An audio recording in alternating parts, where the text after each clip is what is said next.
Shri Ram, Jai Ram, Jai Jai Ram. Om.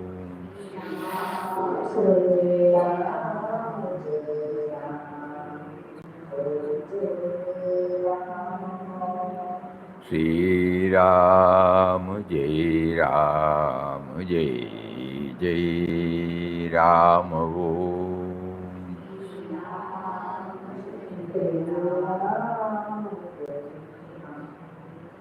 Shri Shri Ram, Jai Ram, Jai Jai Ram.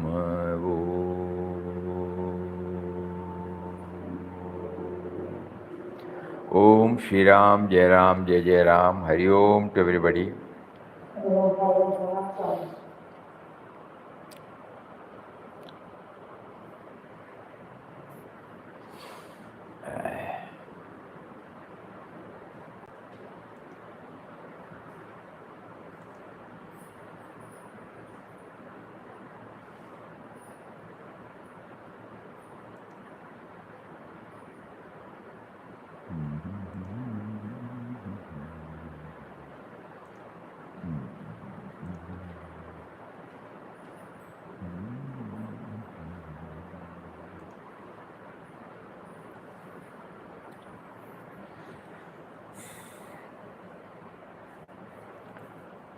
Prior to last week,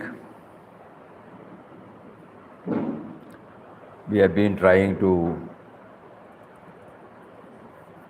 get something from Srimad Bhagavad Gita,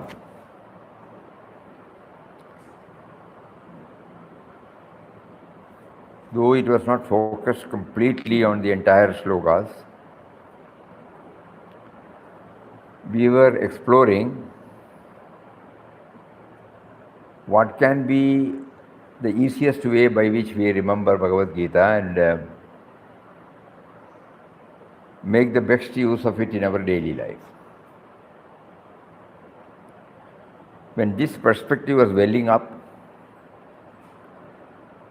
we were directed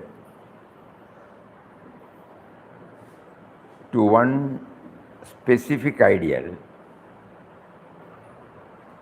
that is, we have to convert our mind into a refinery so that before the thought comes out in the form of words or actions, it must undergo a process by which all the impurities are removed. And at the same time, when it comes out, it is not only useful to others, useful to that person also. This was becoming clearer and clearer. That means each chapter we are trying to approach, how does it convert, how does it help me to convert my mind into a refinery from the crudity to the excellence. Suppose we keep on thinking about it, doing manan about it, and try to connect up our day-to-day activities, so far lived first. We might be able to see where all it helped us to move further, where all it made us to, wherever it was not possible for us to bring in this dimension, how our journey got halted. So from now onwards, when we handle men and matters, there will be a constant effort on our part to get it refined before it comes out. Word, thought and deed. So with that background, we will now just go through. Slowly we will go through, not in the usual style. Bhagavad Gita, a timeless guide. Preface. Every devotee or seeker holds deep reverence for the Srimad Bhagavad Gita, yet its impact on daily life often seems minimal. This may be because one perceives its wisdom as unrelated to improving the three fundamental aspects of life: family, profession, and society. However, true transformation begins when we recognize that the Gita is deeply connected to everyday life and its teachings provide practical solutions for handling life's challenges with ease. Previously, whenever somebody talks about Bhagavad Gita, reverence wells up in our heart. On a Gita Jayanti day, we also join in chanting. Otherwise, because of our various preoccupations, the Bhagavad Gita text remains in our shelf. Whenever somebody talks about Gita, we hear. But sufficient effort on our part to dwell on the theme was not there. With the result, it stayed at the superficial level. It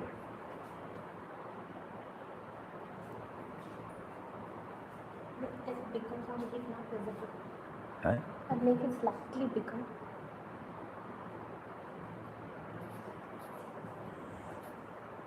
So every devotee or seeker holds reverence for the Srimad Bhagavad Gita, yet its impact on daily life often seems minimal. We revere the text, we keep the text. Anywhere somebody talks that this has been beautifully brought out by this, through this commentary by this saint, we immediately buy also. We have a cursory glance, but we keep it. When we look back, it is becoming very clear to us. We are all busy with our own activities also, that is also there. So the impact on daily life often seems minimal. This may be because one perceives its wisdom, the Gita wisdom, as unrelated to improving the three fundamental aspects of life. That means whether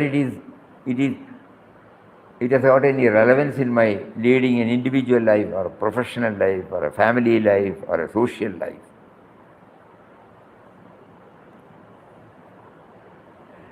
Not 3 tiers, there are 4 tiers. Individual level, family level, professional level, social level.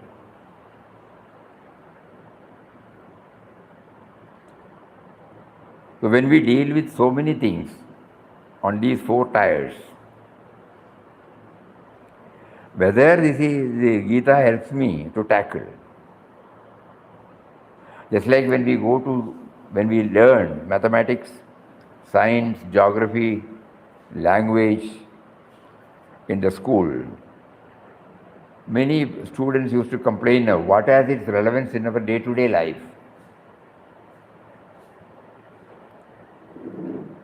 Probably that might be giving us some foundation, but it doesn't seem to zinc with our daily life. Why should I know about the history? Why should I know about the geography? This is how, why should I know about these tables? Because now everything is available in a digital form. So that is the tendency that is slowly is welling up in our heart. So whether Bhagavad Gita has got a relevance in leading a successful individual life, family life, professional life, social life, many of us may not have the answer. So every devotee or seeker holds deep reverence for Srimad Bhagavad Gita, yet its impact on daily life often seems minimal. This may be because one perceives its wisdom as unrelated to improving the four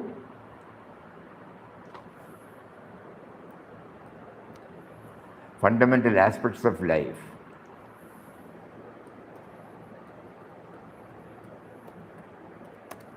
individual life, professional life, family life, society.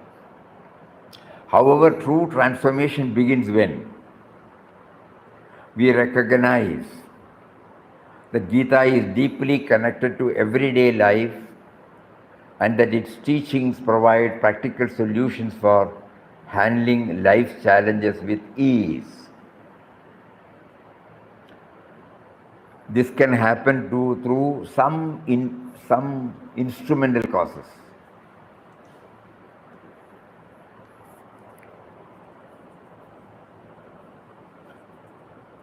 You are hearing a lecture. On that particular day, you are passing through a stressful period. And when you hear that lecture, something is there, some cushioning, some shock absorbing, something that gives you some relief. Or when I am pressed with so many challenging situations, one of our well-wisher or friend comes and says, don't worry, wait for some time, be perseverant, something will turn out. God is merciful, something like that. Somebody will say something. And at that time, the receptivity might be at its peak. Then we start churning. And then we look into it, any part, any portion.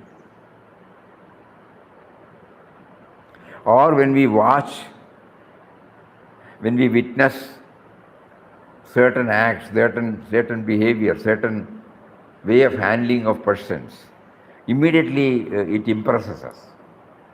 How he has been able to maintain equanimity in a trying situation. Like that, So true transformation begins with such when we recognize that the Gita is deeply connected to everyday life and that its teachings provide practical solutions for handling life's challenges with ease. When our thoughts, words, and actions align with a conscious process, they naturally become productive, foster harmony, lead to inner peace. With this perspective, an effort has been made to explore the Gita, revealing it as a timeless guide, a catalyst for maintaining harmony in our relationships rooted in our awareness of the Creator. Ultimately, we need harmony, peace and harmony. Peace and harmony at home, peace and harmony at workplace, peace and harmony with friends, peace and harmony with nature, and peace and harmony with our own mind. This is what all of us want. We can bring any name, Gita or spirituality or anything. Ultimately, it zeroes to this harmony, peace of mind.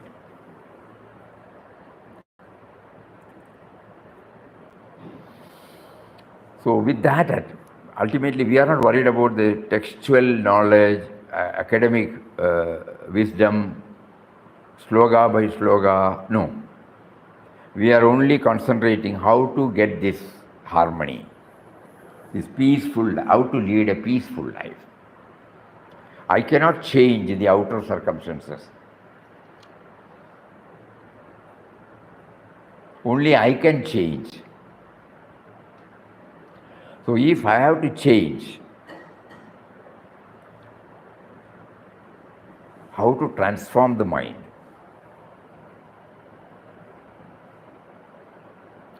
Especially when you come to a place like ashrams, any spiritual institution, the ambience is so conducive to absorb such subjective thoughts.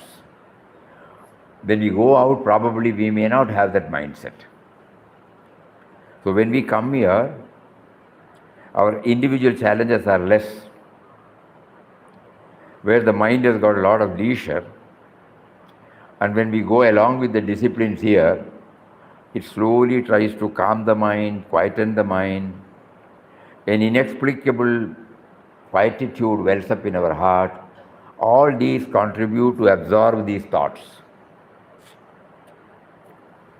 This study is divided into three parts. First is the perspective from which the Gita is approached. The second part is the background material that helped shape this perspective.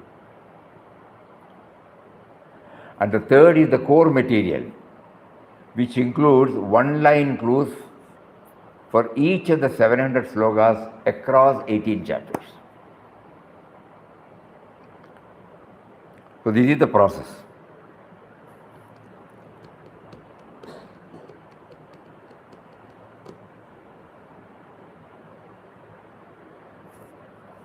So the base material is the one line. No? After going through the entire 700 slokas, and we are unable to remember the whole thing, so an act of concising, an act of simplifying it, and to bring it out in one line or two lines of the entire sloka, so that the moment we read, we remember. This was the first attempt he prompted, and from there, when we started gathering what can be the contents in each and every chapter.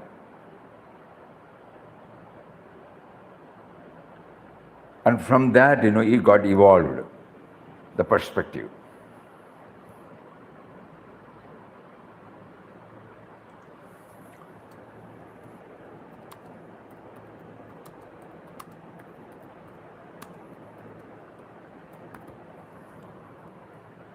Perspective from which the Gita is approached, number one. The background materials from each and every chapter that help shape this perspective. And thirdly, the core material, which includes one-line clues for each of the 700 slokas across 18 chapters. So this is how the Gita study started. With that background, we will go to part one. Bhagavad Gita, a practical path to transform the mind from mediocrity to excellence. Beloved Papa Swami Ramdas of Anandashram beautifully describes the Bhagavad Gita as a veritable mosaic of eternal wisdom. This sacred scripture provides insights into every aspect of human life, addressing both spiritual and physical dimensions with profound clarity. Its timeless relevance lies in the fact that it leaves no question unanswered about how to navigate life's challenges and opportunities. For those seeking the ultimate truths of philosophy and practical light for everyday living, Gita is an unparalleled guide. The core message of this remarkable work is to cultivate self-awareness, establish a meaningful connection with the indwelling divine power, and align harmoniously with our role in co-creation.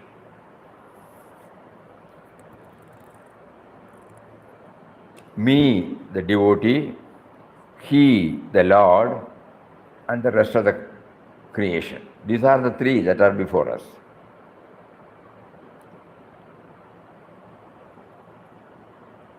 So to cultivate this,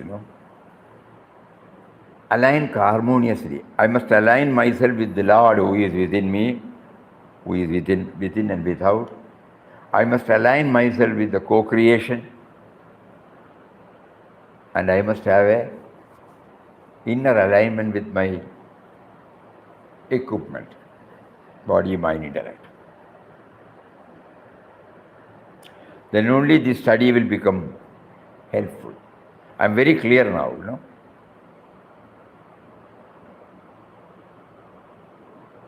Because the moment I go out and act or interact or proact on events, individuals, I should be there as a person. And who is acting, reacting? The body is an embodied one. Mind and intellect is the one which decides. So the mind and intellect must be having the clear signal, not going here and there. Very clear. I must have a proper harmonious relationship with the power because of which I exist, and also the co-creations, and also have a harmonious relationship with the equipment. Please think over. So we are exploring whether Gita is helping us in this. The ancient rishis, often regarded as spiritual scientists, delved deeply into the eternal wisdom and uncovered profound truths which they compiled into the extensive teachings of the Upanishads.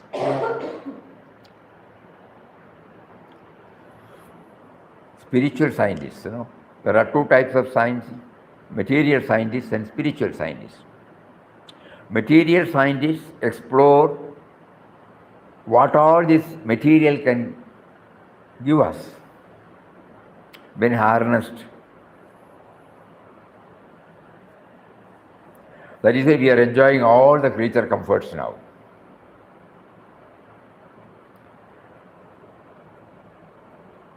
Everything, it has come from the material scientist.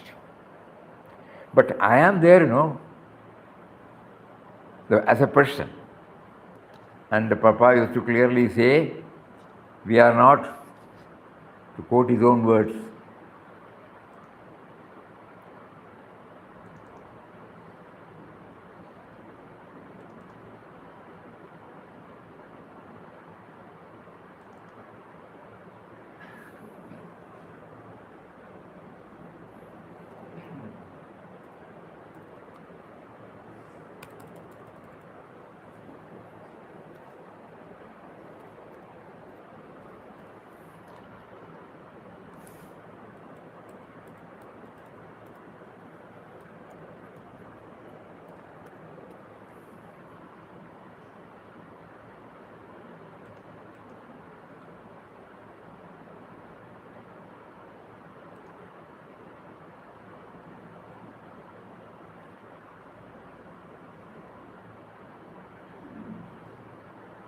man is not merely what he appears to be.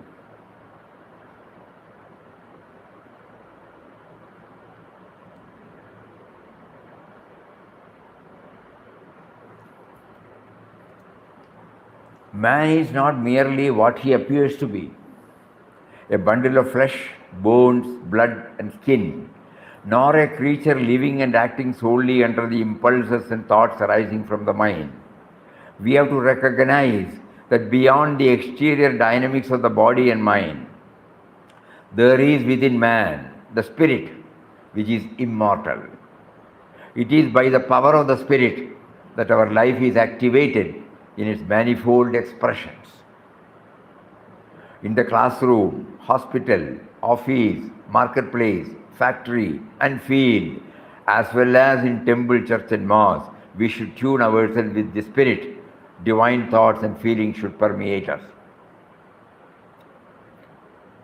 So material, and that's why Papa says, material progress should not be at the cost of spiritual advancement.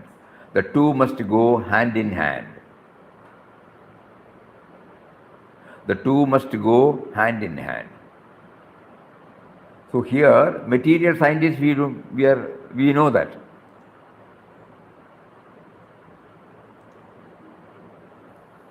Spiritual scientists, they plumbed deep into the spirit and they brought out the different phases, facets of spirit.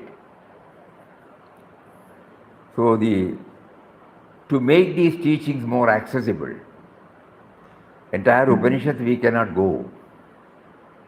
Neither we have, unlike previously, neither we know Sanskrit, nor we have access to any saints who have mastered this. We are busy with our own various preoccupations. So how do we understand the essence of the spirit Upanishads? Here is a chance. To make these teachings more accessible to the masses, their essence were distilled and presented in the form of Srimad Bhagavad Gita.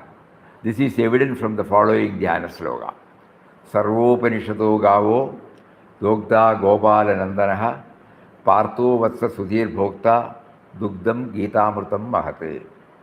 All the Upanishads are the cow, the milkman is Lord Krishna, Arjuna is the calf, men and women of purified intellect are the drinkers, and the supreme nectar, Gita, is the milk. So we have some idea, no?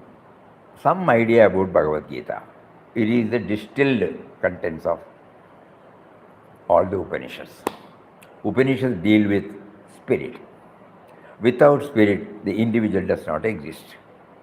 So we exist because of the spirit, and that spirit is called God, and He, through His rest of the creation, is taking care of us through Mother Nature and through society.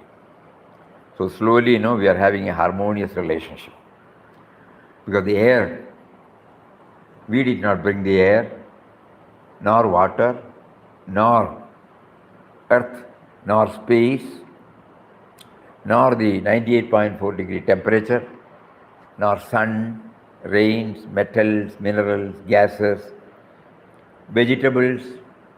We don't know the first grain of paddy, all vegetables, whether it is bindi or carrot, whether it is anything you name, we don't know how it came. So He gave us.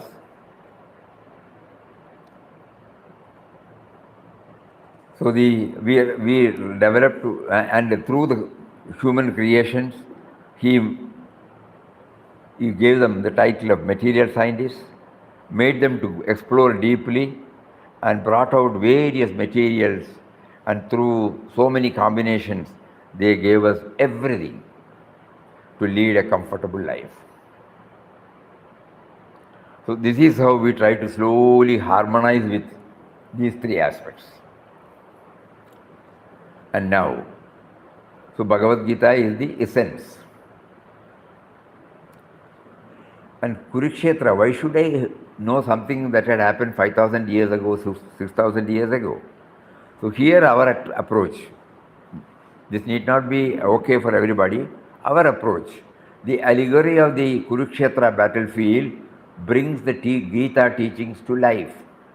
This battlefield is not just a historical or mythical setting, it represents the inner struggles we face every day.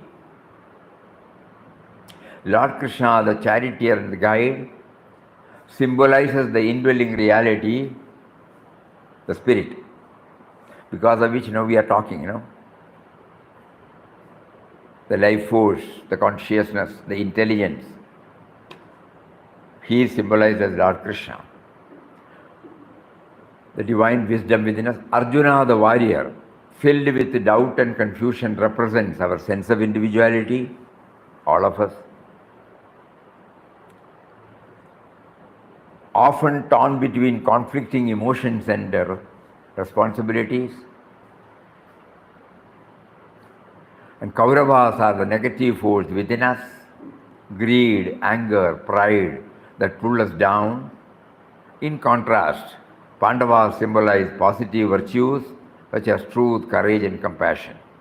And finally, Kurukshetra is the world within and without, a stage where these forces clash.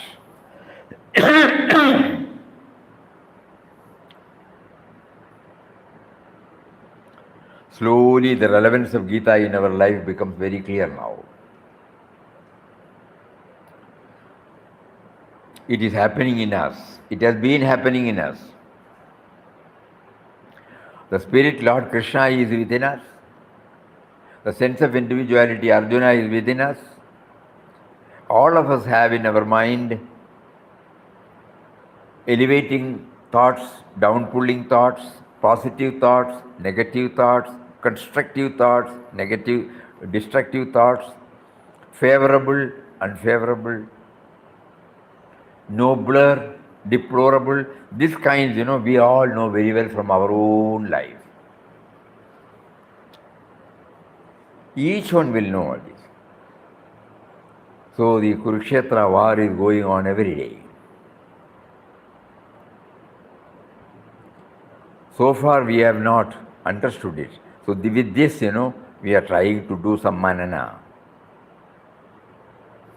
And then it becomes relevant for all of us.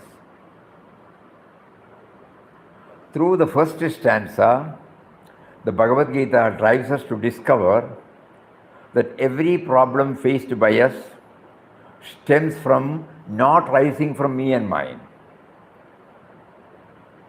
All of you might know the first stanza says Dhritarashtra asks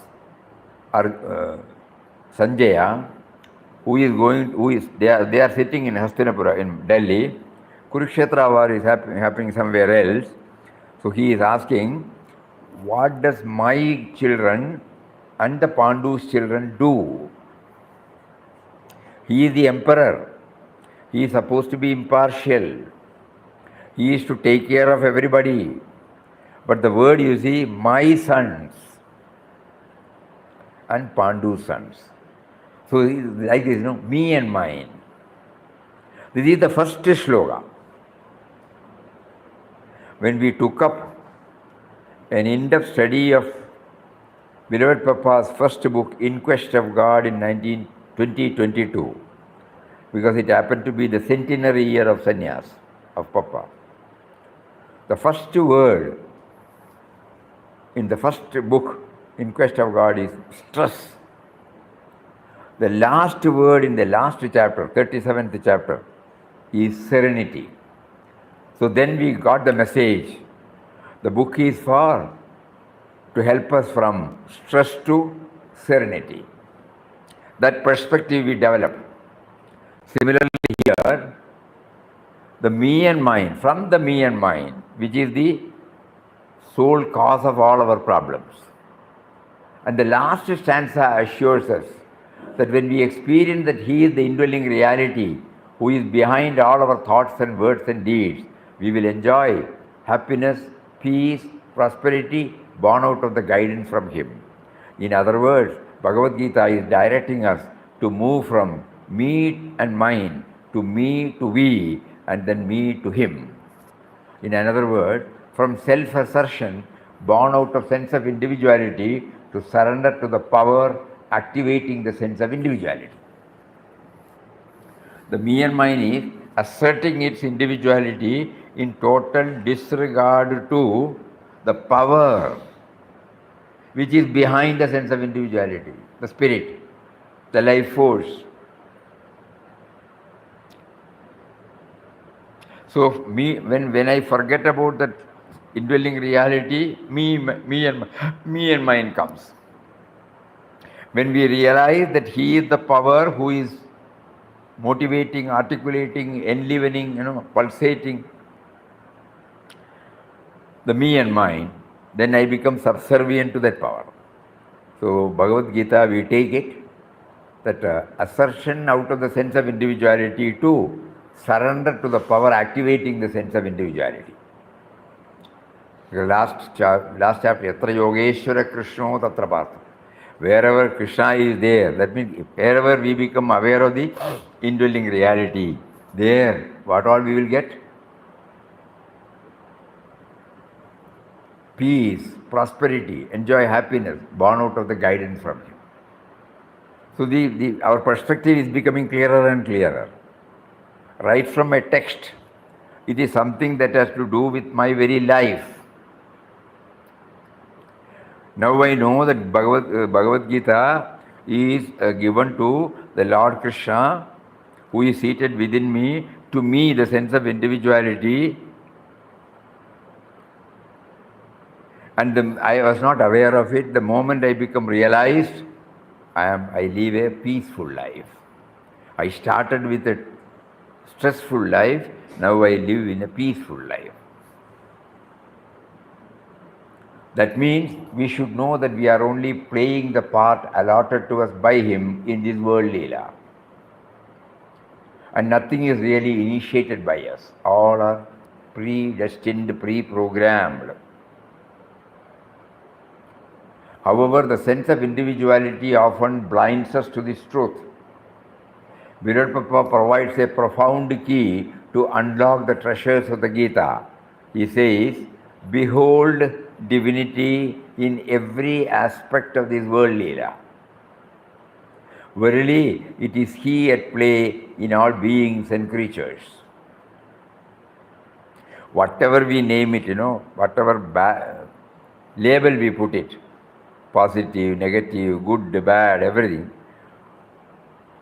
Papa emphatically declares, let us try as a sadhaka to behold the finger of God in every aspect of this world Leela.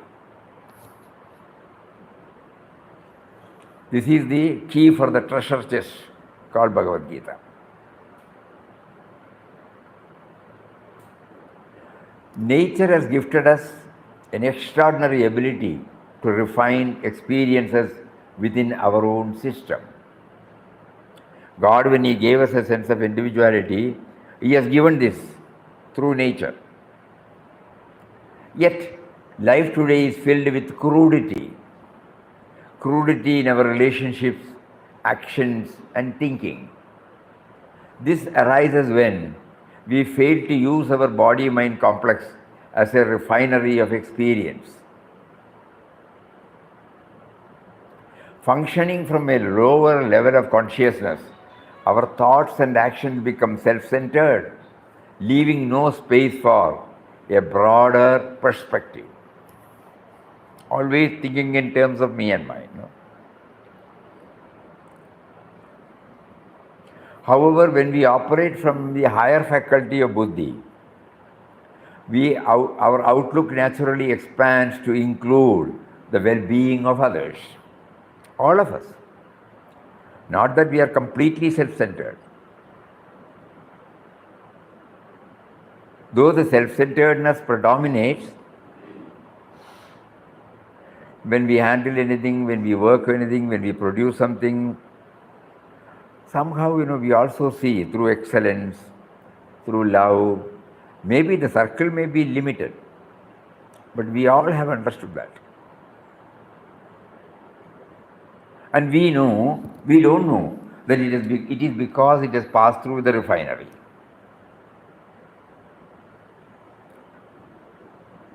Experience is the best teacher, somebody puts it. We remember Puja Swami Chinmayananda Ji used to say, Mother Nature and Father Life, day in and day out, teach us wise tuitions. Virat Papa used to say, the world we live in is a school in which observation and experience offer us immense possibilities for self-improvement. Nay, the world itself is Guru or God. So that is how we unknowingly get refined. The wisdom says, not merely the knowledge. However, when we operate from the higher faculty of buddhi, our outlook naturally expands to include the well-being of others.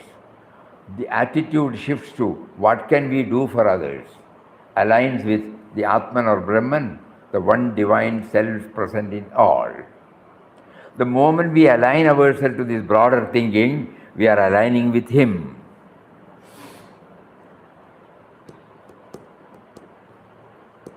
It's a refining process. Just as raw materials are refined to produce something valuable, our experiences, both good and bad, should be processed to bring out qualities such as love, compassion, peace, efficiency, dedication. The essential question before us is, how can we refine our experiences?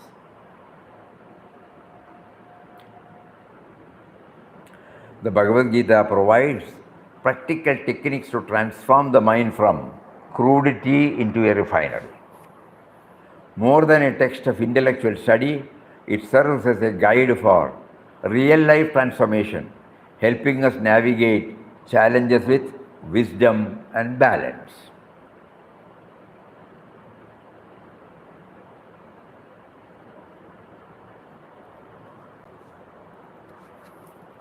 Here we should be very careful. All of us have lived quite a good number of years in our life. We have rich experience. But at that time, somehow the individual was taking credit. We never brought in the idea that it was God who gave us this wonderful opportunity.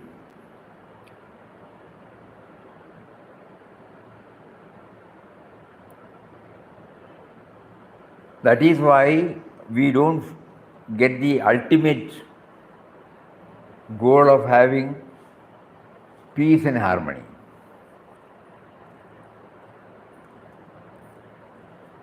We get relative peace and harmony, but that which stays with us forever. Why? Because we don't bring in his dimension, the spirit.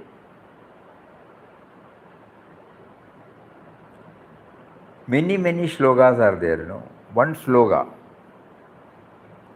everybody can repeat it and then learn it by heart. Tasmat sarveshu kaleshu mam anusmara yuddhacha. Therefore, at all times and in all places, remember me and fight the battle of life. This so far we have not done.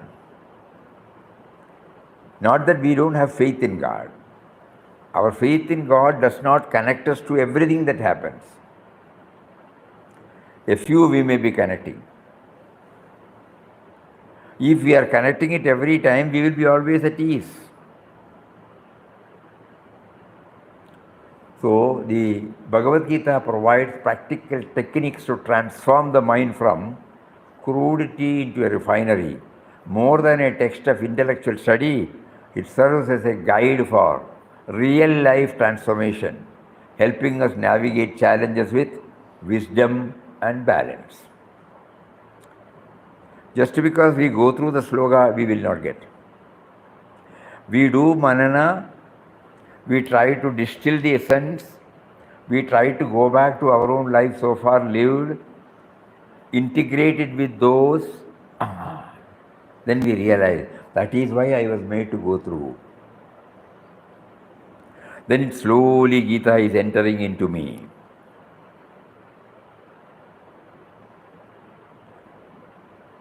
Because he is now providing the theory. Before that he has already provided the practical experience.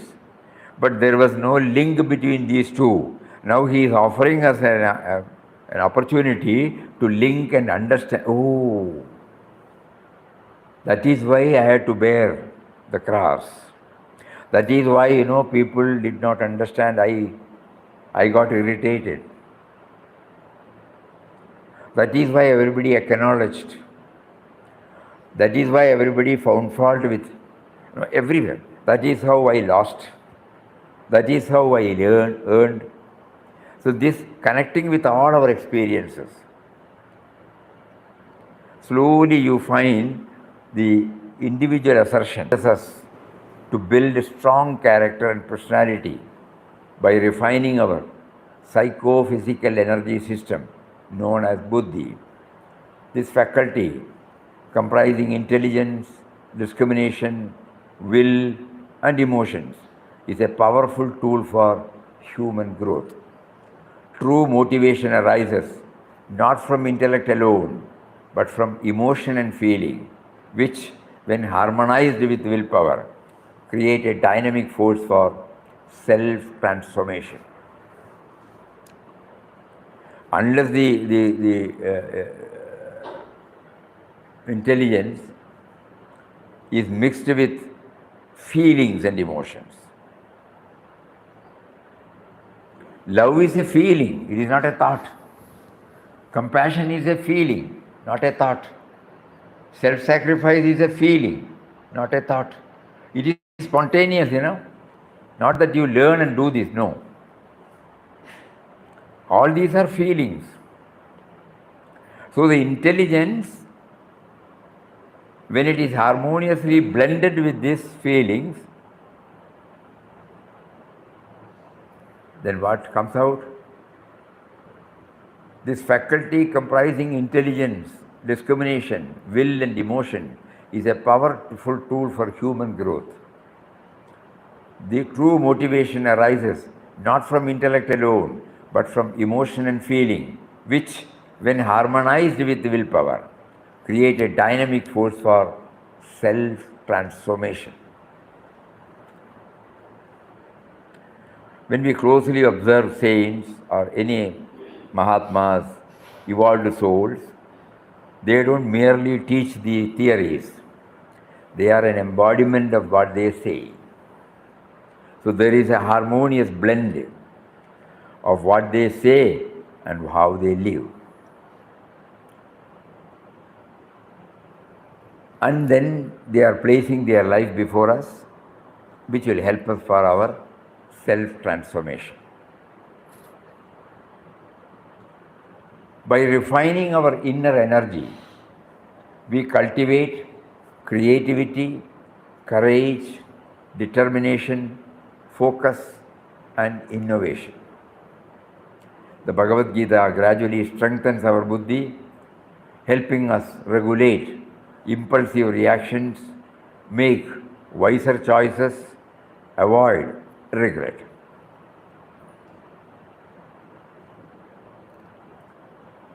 If we closely observe our life so far lived, definitely God has made us to get in touch with such individuals who stand out with these qualities.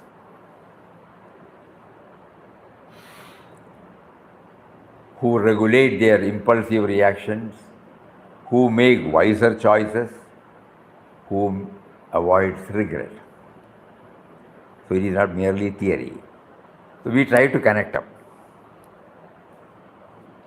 In our family life, individual life, professional life, social life. One by one we can parade before us.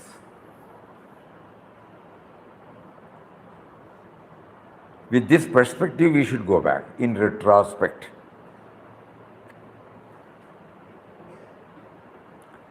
Then it becomes very, very clear to us. Thus, the path of refinement is not an intellectual pursuit, it is a practical way of living, leading to clarity, harmony, and excellence in all aspects of life.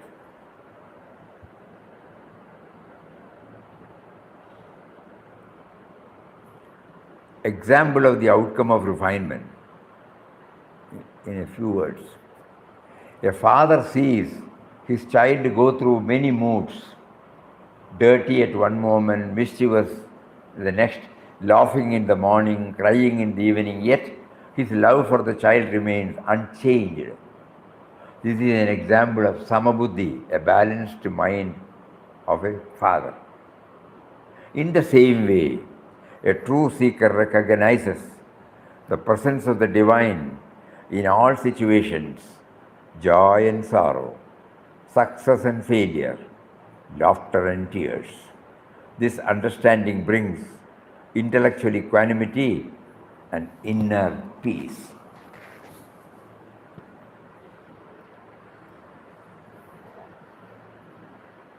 Up to this, everybody has heard. Our request or suggestion is, we are now trying to get one point from one chapter as to how it helps our mind to become a refinery. Kindly go back to your own life. Note down your experiences. A little manana is necessary.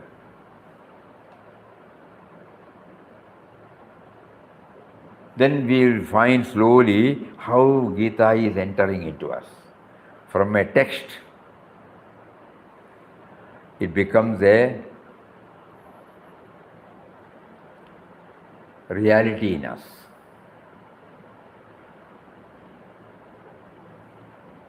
Each and every chapter, we are trying to bring one point. Each of us approaches the Bhagavad Gita with a unique perspective shaped by our reflection and life experience. Here are our insights for each chapter to help refine the mind.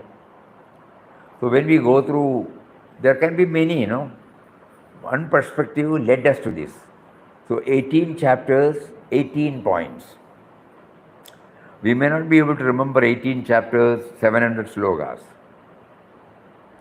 Ultimately, we want to refine our mind. We want to lead a peaceful life, harmonious life. So for that, the mindset should be changed. It should be every thought before it comes out, every word before it comes out, every action before it comes out must have undergone this process, so that it is not only useful for us, it will be useful for others. Sarva Bhuta Hiterata. I am living because of the creation outside. I am living because of the indwelling and all-pervading reality who he is expressing through the outer creations. Fully. So unless I have a harmonious relationship with them, how can peace and harmony come to me, my life? When I know I am living because of him through his creation, harmonizing with them is a must. So when we go through each and every chapter, some clues may be here. So, but each and every one will try to link. And just like you send us the sloga, now you will kindly send us your experience connecting to this. You can avoid the names or you can give some other name, but an experience which you have gone through directly, or you have witnessed, or you have heard. Then the whole purpose will be served. We will go through first chapter, awareness of inner conflict and delusion. The first chapter, when we went through with this perspective, gave us that why should I make my mind a refinery? Because I am confused. I don't have clarity. So first I should become aware that there is an inner conflict and delusion. Then only I can set it right, Otherwise I will be moving with the same idea, with my preconceived notions, with my rights and wrongs, likes and dislikes, with my priorities and preferences. I will not anything else to come in. My attachment towards my possessions and everything, all these things come and stand before me before I react to events and individuals. Sometimes I feel happy, sometimes I am not happy. That happiness does not stay with me always. So first diagnosis, awareness of inner conflict and delusion. That will help me to make my mind a refinery. The root of suffering lies in attachment, the sense of me and mine.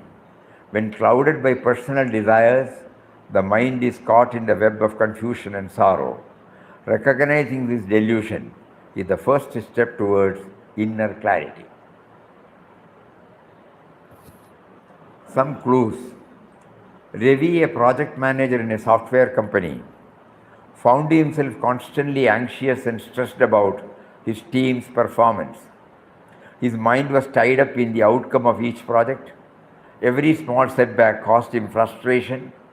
One day, after a particularly tough meeting, he took a step back, realized that his anxiety stemmed from his attachment to success.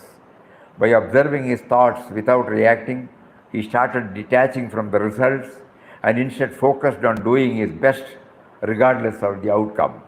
This shift brought him greater peace, helped him lead his team more effectively. One clue how the refinement takes place. We are so connected with our life so far lived. So the first chapter gives us this. And that paves the way for leading to the refinery. Otherwise, we will keep on. In spite of all our reverses, we try to justify and sit there. Please think over. This is our style of approach now.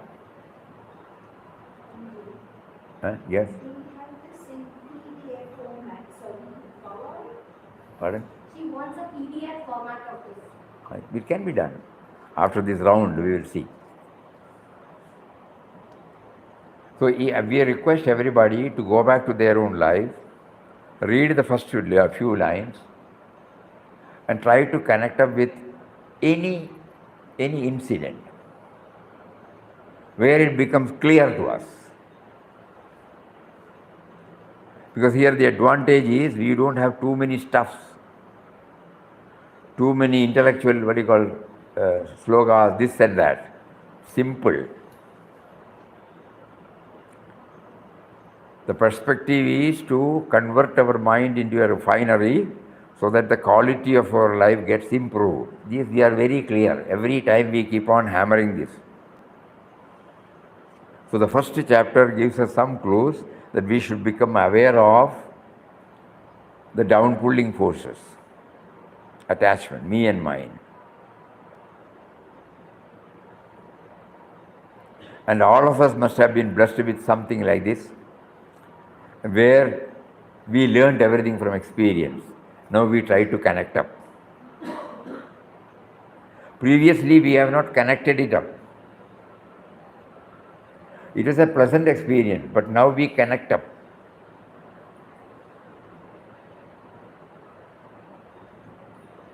When we do that for the 12, 18 chapters, the ultimate outcome will be, we become totally positive.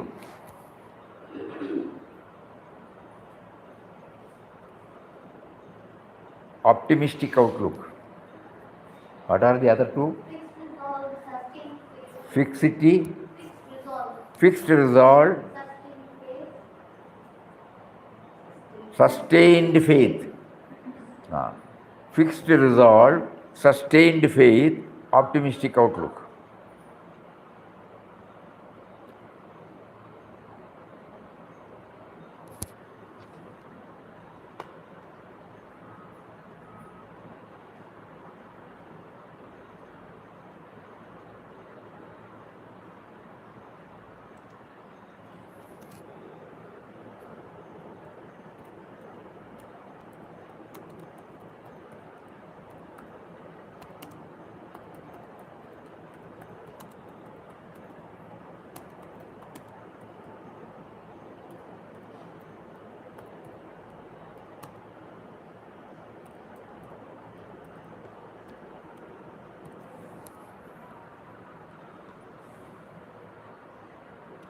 This understanding brings intellectual equanimity and inner peace in the form of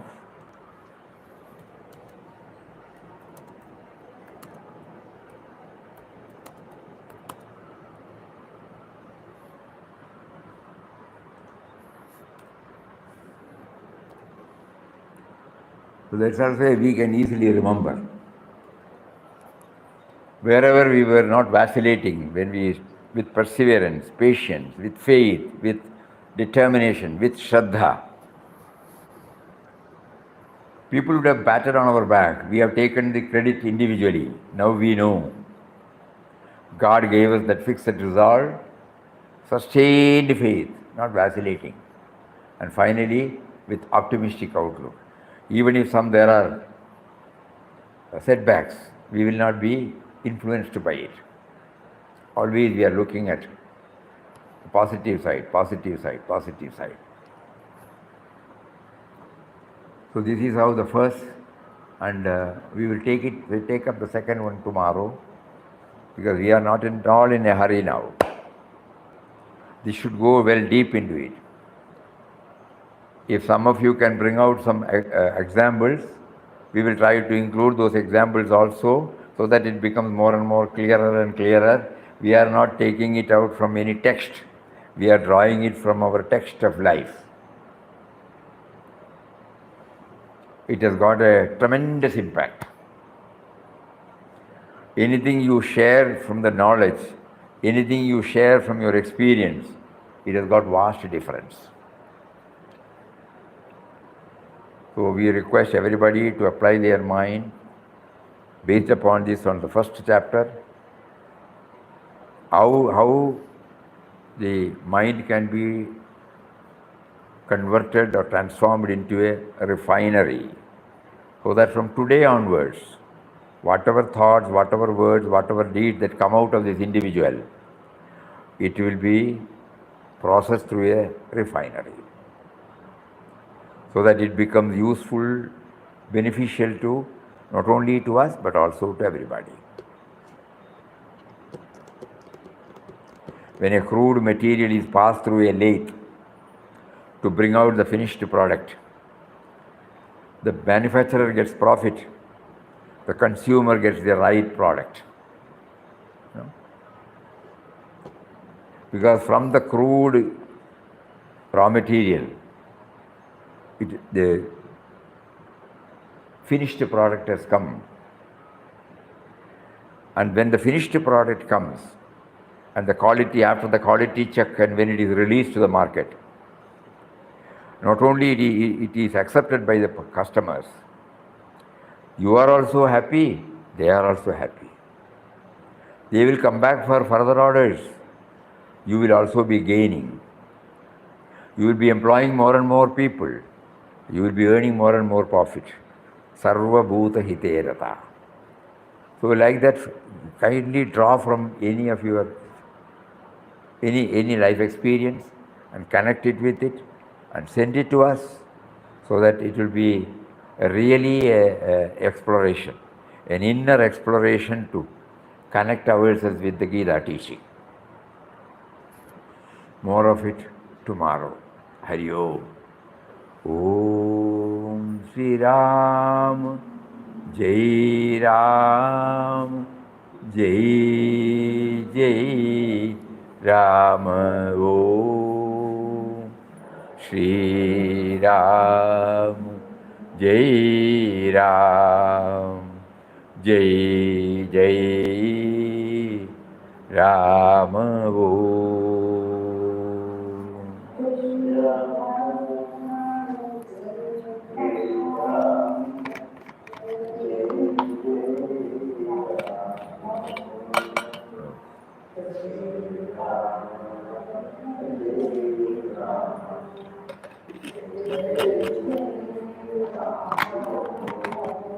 Shri Ram, Jai Ram, Jai Jai Ram. Om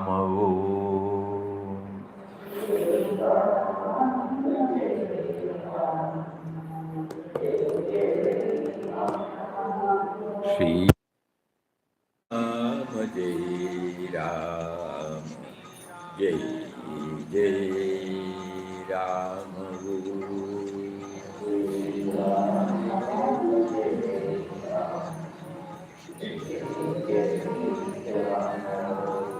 Shri Ram, Jai Ram, Jai Jai Ram. Om Shri Ram, Jai Ram, Jai Jai Ram. Hari Om, everybody. Hari Om, Hari Om, Hari Om. Namaskar, Namaskar, Namaskar. Hari Om. Pranam, Pranam, Pranam. Hari Om, Hari Om. Pranam. Pranam, Swami.